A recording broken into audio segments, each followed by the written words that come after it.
a detailed JSON formatted composition guideline for a long duration lo-fi music track. So I should also mention, so the purpose of this is to use a single prompt to compose the whole script.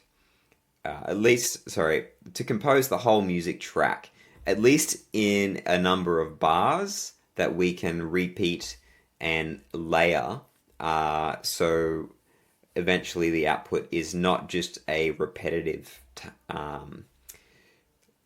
track, which it's got to actually be interesting. It's got to have some kind of progression, and then some interesting melodies that don't just simply repeat the first few bars and then just repeats again, which is very easy when you're automating stuff like this to get very repetitive. So the goal is to focus on chord progression plus corresponding